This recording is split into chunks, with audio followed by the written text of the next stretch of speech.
अस्सलाम वालेकुम, this is me Aamna and welcome to my channel. आज हम बनाएंगे चंकी ऑरेंज मार्मलेट।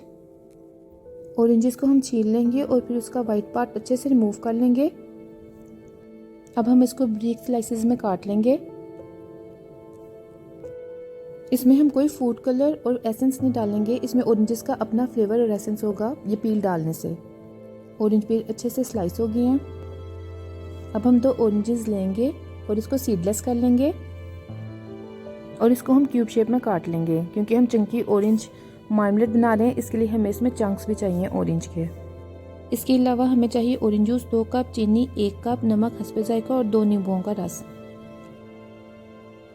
अब हम एक पैन ले लेंगे और उसमें ऑरेंज जूस शामिल कर देंगे, साथ ही इसमें कटे हुए ऑरेंजेस और चीनी शामिल करके हम इसको लो फ्लेम पे तकरीबन 5 से 7 मिनट पका लेंगे।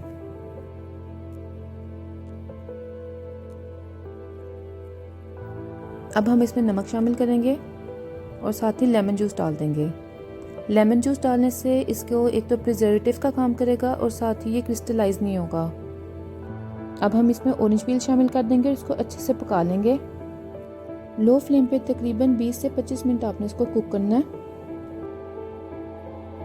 जैम हमारा बिल्कुल रेडी है। इसको हमने इतना ही थिक रखना है क्योंकि अभी ये गर्म है, जब ये ठंडा होगा तो ये मज़ीद थिक हो जाएगा। जैम बिल्कुल रेडी है। आप इसको अपने केक्स में किसी भी रेसिपी में यूज़ कर सकते हैं।